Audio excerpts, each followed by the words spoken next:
If I had a quarter for every single time Netflix made a big budget CGI film that failed horribly, I'd have 2 quarters.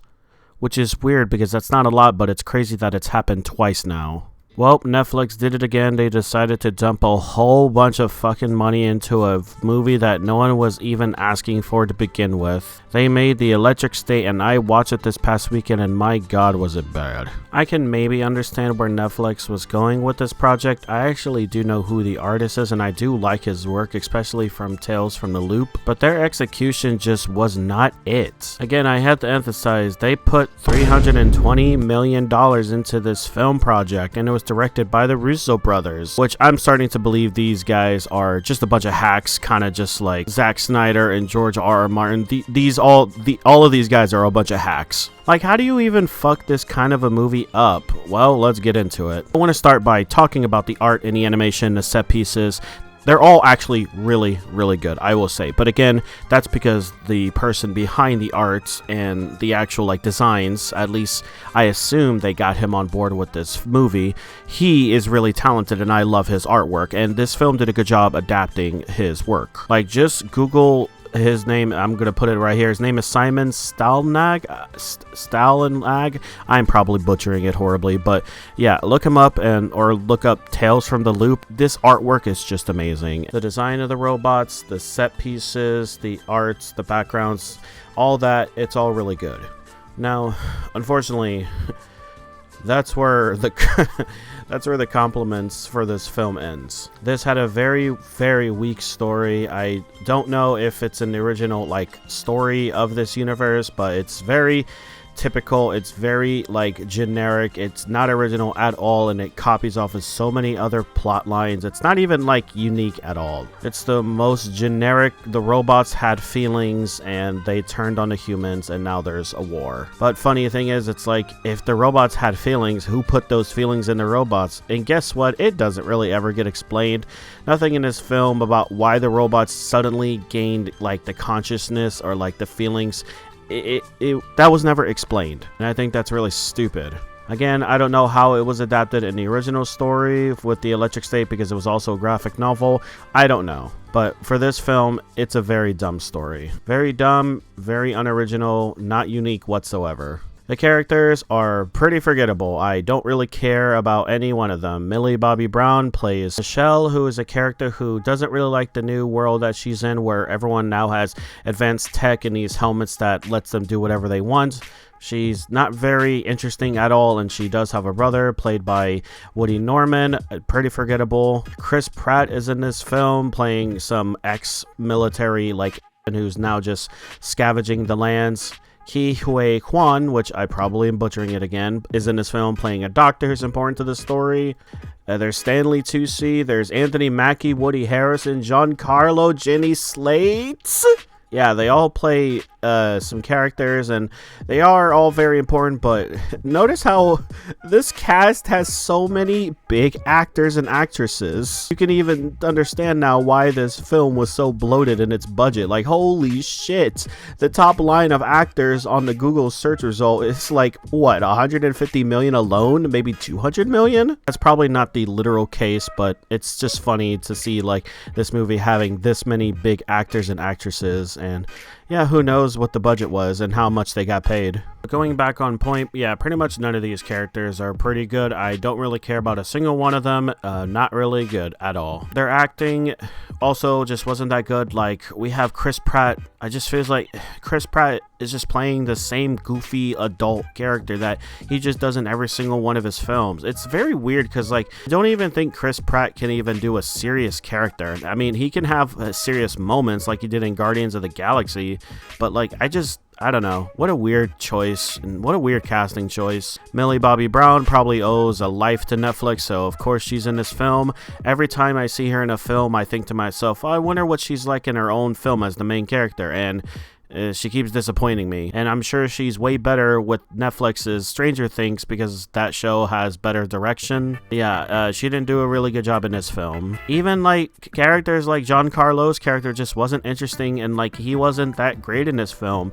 He only like he had so many like little moments in this film, and they just were not that good. Some characters were even just on a blank TV screen, so like they could have easily just modified them. They were essentially just voice acting. Yeah, a lot of these people are supposed to be really good actors, and they all didn't really do that great. Maybe they did fine with voice acting, and really I just blame the director for this, because if everyone's not doing a great job, then that says something about the director. This is supposed to be a sci-fi adventure film, but the film also didn't really have too much to do with sci-fi. Like, yeah, the helmets let them go into like their own VR world where they could do whatever, but that's also been done to death. Like, hello, Ready Player One called they want their fucking idea back. We also barely even get to see what it's like inside these VR worlds. Like, we got to see like the guy who created it, he gets to make his own world, but like we don't get to see it anywhere else. We just have to assume they're in this world doing something way cooler and way more fun. The robots did look good, like I mentioned, so there you have it. And when I say adventure, this was more like a small little road trip, because like there was really only like 2 locations this film went to. Still pretty good. You know, actually they had some other good areas too, so I'll say that it was a pretty good adventure. I did not like the writing in this film. It was very stupid. Like I mentioned before, this film takes, you know, reference and ideas from other popular medias and doesn't do anything interesting with it at all. I mentioned it earlier, but like the whole plot line of the robots even gaining sentience and feelings, it doesn't make any sense. Where did it come from? Who gave it to them? How did these robots get these? It doesn't just happen. They're robots. I know it's like a fictional world and maybe, you know, with the power of magic, but this isn't some animated kids movie. This is supposed to be like a realistic world. Like, these robots go to war, and it's like nothing ever gets explained how these robots had these feelings. Shit also just happens automatically. Like, things keep happening very conveniently. Like, Millie Bobby Brown's character just keeps getting to where she needs to go very conveniently, very easily. She keeps getting into the right situation she needs. It's just very lazy and bad writing. It's like the writers just didn't even give a shit, even with the ending message they were trying to tell. I'll get more into that, but holy shit, what a stupid message. I mean, there's not really much I really want to say about the specific parts. Yeah, it's a pretty bad movie, and now I'm going to talk about the whole plot line. If you care about spoilers, then please skip ahead.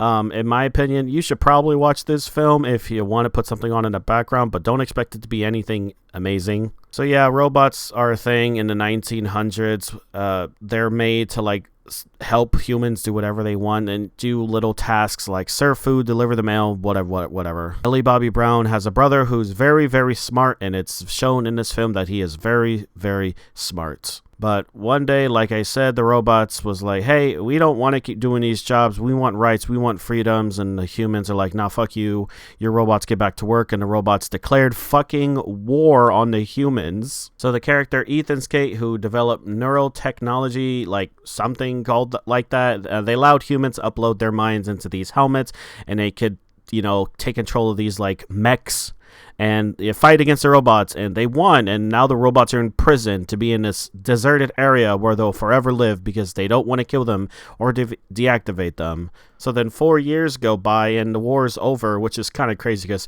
4 years is like kind of a small amount of time, but also a large amount of time. But Michelle's character is now an orphan because she lost her parents in a car crash because of a deer, which crazy, but that happens, and she gets these like visions that something weird happened that day when they were at the hospital, and she was told that her family died, but that doesn't come later. We see that she is anti-robot. She doesn't like the helmets. She likes to be, you know, in the world. She likes to have human connections. Wink, wink, wink. So one day she's at home and she actually sees this, you know, sentient robot who barges into her house and breaks in and is like, oh, I'm innocent. I'm actually your brother, even though I barged in and broke in, but hey, whatever. And he does the whole Bumblebee thing where he uses snippets of like this cartoon with the robot character to communicate. And he communicates with Michelle's and is like, hey, I'm your brother. Come and save me. We got to go on this big ass road trip. And so she does. She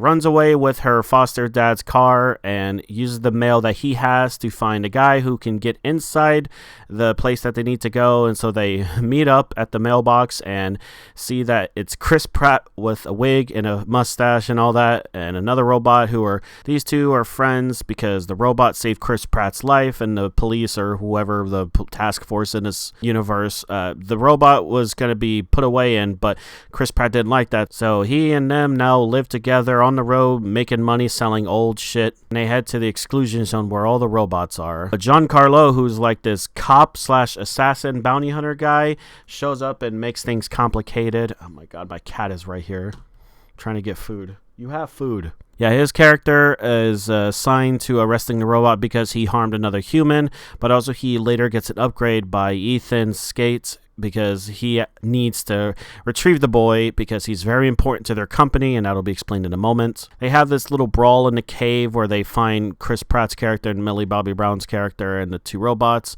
but they escape. Now they're in the exclusion zone, and it kind of reminds me of Borderlands if it was robots, but not really.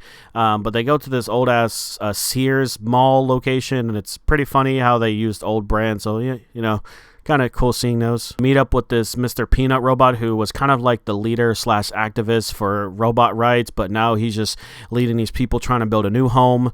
They all plan up. They're all pretty good friends. The robots aren't really that dangerous. They just want to survive. They want to have their own lives, and they meet up with the main characters, and they're like, hey, you need to go see this doctor. They got a message from this male robot, like, go meet this doctor in this area. So they head out there, and they eventually find out that the doctor is the same doctor that woke Michelle up to tell her that her parents are dead. But in reality, the doctor had to take Michelle's brother because his brain was so important and so powerful that it needed to power the neural technology that is used for these helmets.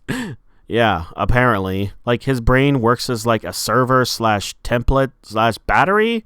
I don't really know. It's just important. It's needed. It's needed. It's everything. Michelle doesn't like this, so she devises a plan to like actually go save her brother, but they ended up getting captured by the same task force people by Giancarlo's character and with the new upgrades. And I forgot to mention, but they're trying to save like Michelle's real brother, like his body, like his brain is inside the robot that's telling her and like trying to help her go on this adventure, but his real body is at the HQ, so that's where they're going. But the robot gets captured, and now Michelle is like, no, we got to take the fight to them.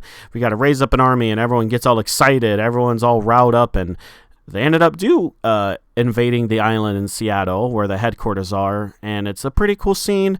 It leads to a bunch of robot fight scenes where people are in the mech suits and the robots are all fighting, and yeah, this is a pretty cool scene.